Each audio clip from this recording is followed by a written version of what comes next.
Welcome back, you guys, to another episode of a Tailor-Made Life podcast, where every episode is one step closer to designing the life that God has for you. I'm your host, Taylor Renee, and as always, I'm so excited, so happy to have you back here. We are on our 6th episode, so we are just chugging right along. I'm so excited, so happy that you are still here. You're still along for this journey, for this ride. We have a long way to go, so let's get right into it. I'm sure you've read the title by now, and yes, you've guessed it, we are talking about imposter syndrome today. Oh my gosh, it is a trick, a lie of the enemy, okay? So let's get right into it. So I'll start it off with a little story time because I, of course, went through imposter syndrome and I had one of the worst cases of it, right? And it started off in Nashville. As you guys know, I went to school in Tennessee. I went to school in Murfreesboro.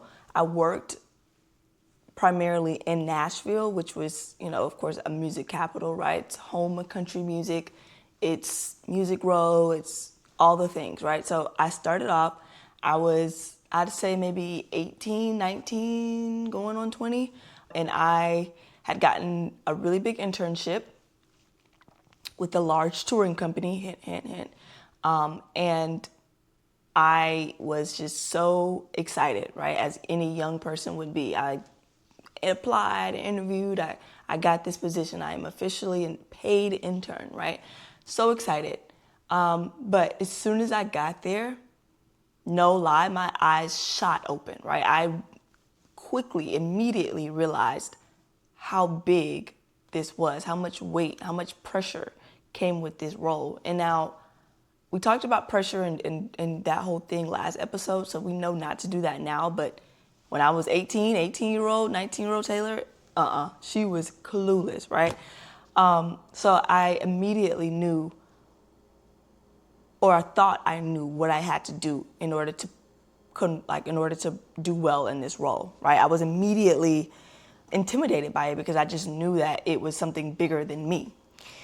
At that time, my identity and everything is still being developed, right? I'm very impressionable, not super strong or super confident in who I am. I'm just kind of like waving the fence. So this did not help, right? Now I know that I had the power to think big and just be proud of myself and all the things, but I used that in a negative way. And so it left me feeling like defeated, right? I, again, was in Nashville. Nashville is very white, just saying, right? It's country music. I'm from Atlanta, so I went from working with black people to working with white people in Nashville. No offense. Of course, there's nothing wrong with that, right? But it was a big culture shock. And again, I walked in feeling like my blackness was already a burden, right? It was already a strike against me. So I only had 2 strikes left, right? And so that meant for me, in my mind, that I had to conform. It meant that I had to perform and that I couldn't show up as myself because I didn't want to be judged, right? So, over time, that idea didn't necessarily change. It just changed form, right? So it didn't go away. It just shifted into being crippled by the weight of this imaginary perception, right? Like I felt like everything I did was going to be plastered at the NAACP Awards. I just felt like I had to do everything in my power to represent all the other black people. And so instead of playing up that role or playing to myself or playing like I am myself or having confidence, right? I played small, kept the risk small, I kept the mistakes minimum, right? And so over time, that just lended itself to me losing myself. Inch by inch, I started to lose who I was. I couldn't show up properly. I couldn't show up fully or authentically. I was always so scared to say something. I felt like, they're going to find out something about me. They're going to find out that I'm black. They're going to find out that maybe I'm not as smart as I think I am. Maybe they're going to find out maybe they thought they made a mistake. Like all of these lies that I was really believing, it crippled me. Like, it allowed me not to fully show up and take advantage of the opportunities that were given to me because I was so scared of showing up as myself. Now, it sounds crazy to some people. It sounds like, oh, wow, like, it sounds insane. It sounds nuts, but it's a real thing. It's imposter syndrome, right? It's feeling like you don't belong there. Like, you genuinely are questioning everything you've done to get to this point. And it's crippling, right? It's a huge mistake, and it's regret that I have to this day. I think one of the main things that kept me in that space was not having any self-awareness. I didn't have any. I didn't know, like I didn't have any awareness of who I was, the space that I held, who I could show up as. Like, I wasn't comfortable with doing it. I wasn't comfortable with showing up as my authentic self in this space that I was not familiar with. And so that kept me there. It kept me in that imposter syndrome space for a lot longer than I should have been. And I wish that I could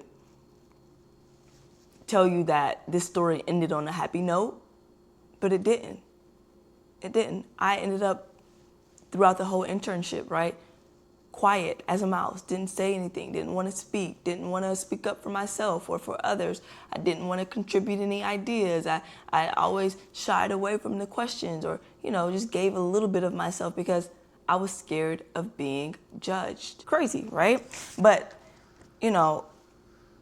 I feel like I went through that stage specifically for myself, right? Of course, to all the things for my self-development, but it also so that I could sit here and tell you what I now know. Because at the time, I didn't have a clue, right? I wasn't bringing God into my job. I wasn't bringing God into my workplace. I was honestly shocked that I had even made it to the place I had made it. I mean, thousands of kids are applying for this role.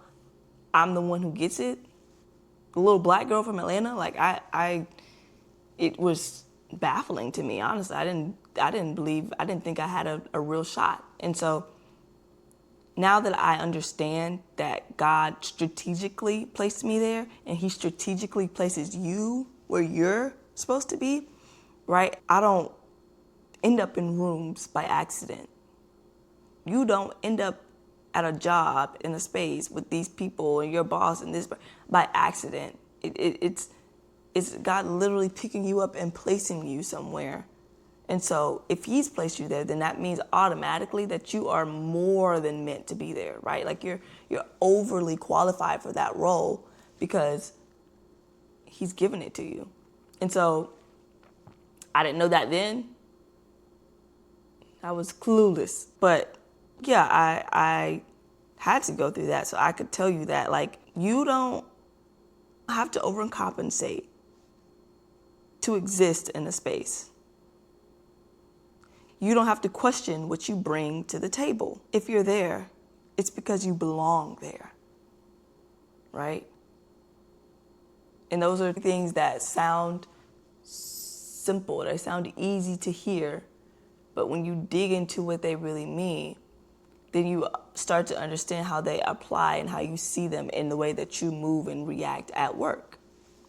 So as you listen to this episode and you're going through and we're, talking about these things, you're either going to be someone who is going through imposter syndrome. Maybe you don't notice it. Maybe you're just not realizing that you recognize these feelings and that you show up at work that way. Or maybe you don't struggle with this. Maybe you're like, girl, I don't, I'm good at work. Like, I don't feel like I don't belong at work. I feel good, If you're not going through imposter syndrome, well, that's fine. I want to speak to both. I want to speak to both of those perspectives because why not? For my ones who are going through imposter syndrome, right? I'm going to speak to you. I'd say right now, it's time to wake up, all right? Snap out of it. I'm going to tell you exactly what I wish somebody had told me, and maybe they did tell me, but I was just so stuck in my whatever. Snap out of it, all right? We're breaking that cycle right now. You have to shift your mindset. Like, you have to understand where your thoughts are coming from. Shift your mindset from a place of fear to a place of belonging, right? You are there for a reason. You're supposed to be there. Not to sound preachy and all the things, but it's a real concept that you must grasp. Like, you have to shake it off right now. Like, before you go to work the next day, you have to shake that feeling of imposter syndrome off, because it's going to block you from so many blessings. It's going to block everything that you have in store for you, because you're not sure that you're supposed to be there. Shake that off. Remove the pressure of perfection and let yourself be. Allow yourself to just be and show up without the extraness, right? Another thing, and this kind of lends itself to my last point. Don't let your fear of perfection stop you from being yourself.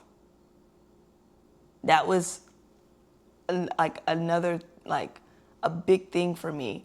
Because I suppressed my feelings, I suppressed my personality, I suppressed everything about myself that I found to be overly black.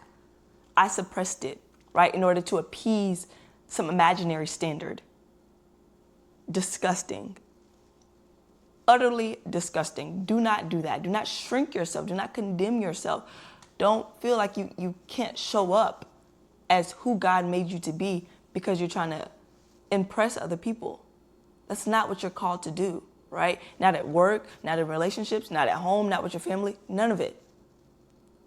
So don't do it to me. Don't do what I did, because I didn't even realize I had conformed so much. I didn't even know until I left, until it was all done, until I was looking back. I realized that I really messed that up out of fear. So don't let it stop you from being yourself. Do it scared.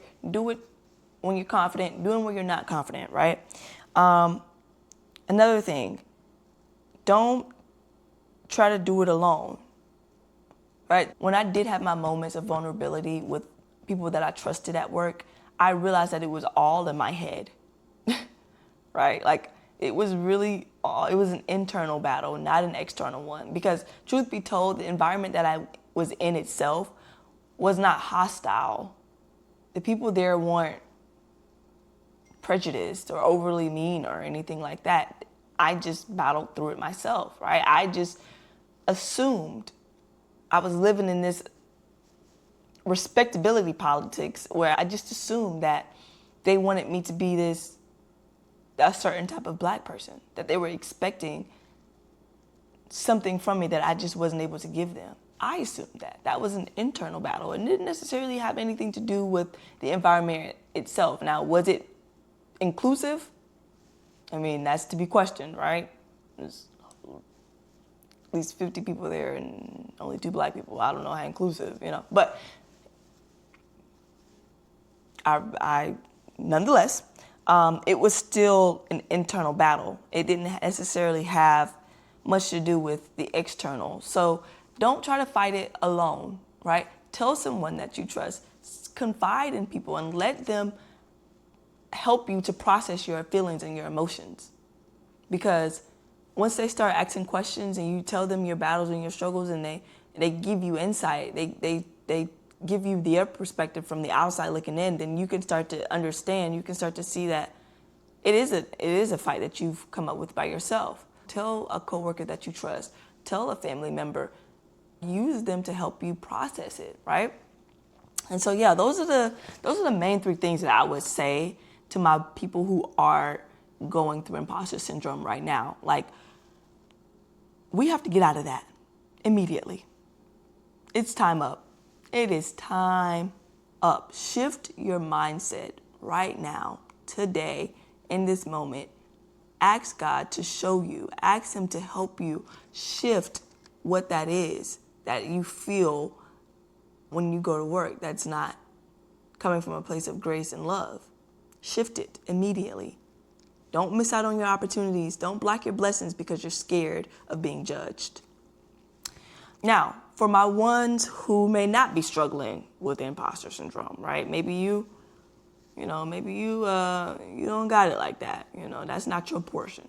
All right, praise God. Okay, let me say this to you, because there will be a time where you enter a space with everyone who is overperforming, right? Who's like, it's a high performing environment. You may not feel adequate. You may be questioning your abilities and your capabilities. There will come a time where everybody just feels super smart and you feel small. There will come a time. It all comes, right? And I want to caution you, because I've seen time and time again, and I have to check myself too, that when I enter these spaces, I start to overperform to justify my presence, right? And so it's this thing of feeling like you're fighting for your spot, where you are working yourself to the point of no return just for the sake of your ego, while making your job an idol in the process, right? So it's this, you're overworking yourself, trying to prove a point, trying to justify why you're here. You know, you don't have any boundaries, you don't have any work-life balance, right? It's just straight working because you have this point to prove to these imaginary people. You actually have what I like to call indirect imposter syndrome, right? Because now it feels like you're overcompensating for something that you're lacking in your personal life, right? There's a fine line that we are going to ride throughout this thing, right? And it's riding the middle, right? We're not going too high. We're not riding too low. Now, I can say that riding too low is imposter syndrome. It's very low vibrational, right? You're shrinking yourself. You're making yourself small because you're afraid to show up in the room. That's low vibrational. That's what we're breaking in 2026. No more imposter syndrome in 2026. You're on my channel and we're riding this, we're on this journey together. We're not going through it. We're not doing it. We're not having it anymore. We're breaking that mental, vicious, low vibrational cycle, because we belong in the spaces that we are. You belong there. Your coworkers are outperforming you. Okay, work harder. You're the only black person in the room. So be it. Don't conform to any standards unless they're standards that you want to conform to, right? Don't feel like you have to shift and shrink yourself to fit in the room. No, we're not doing that anymore. We're not putting that pressure on ourselves. We're showing up authentically as who we are and who God has created us to be, flaws and all, okay? Now, riding too high is when you showing up, but you showing up a little too much, right? You showing up for the applause and the praise of others. You riding too high. Get off your high horse. Have some humility, right? Because in the end, we're not tying our job to our self-identity.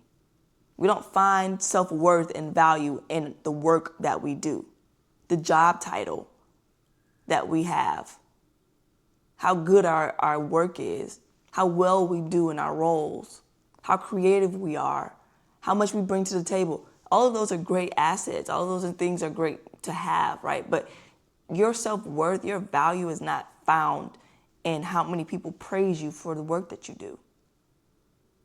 You're riding too high, right? We're going to ride right in the middle, where we show up and we understand who we are. We understand our value, right? But we have humility, right? We don't let the praise get us too high, and we don't let it get us too low. It's the idea of staying grounded, staying right in the middle, because in the end, both of them lead you to brokenness. So if you're in one of these seasons, I'd say learn from it, adapt to it, but don't let it question whether or not you belong. Don't do what I did and let it cripple you and shrink and conform under the weight and the pressure of some imaginary standards. No, break through the ceiling. Break through the ceiling. Show up as yourself. Be yourself. Don't ever question where God has placed you. Don't ever question what God has made. Okay? We're riding through the middle. You and I, we are riding this thing right in the middle. We're not getting too high. We're not getting too low. All right? So, yeah, I hope you guys enjoyed this episode. let me know too, like if you want to hear more about my process of getting internships. I'm still testing out my audience to see like where you guys are. So that's why it's important that you comment and leave suggestions so that I can see what I should be talking about and what you guys want to hear. But yeah, I'm so excited. I am hoping to have something super, super cool in store soon. So please, please, please, please stay tuned. Please continue to watch, comment, and subscribe. I'm so excited, so grateful that you're here. And yeah, till next time, bye.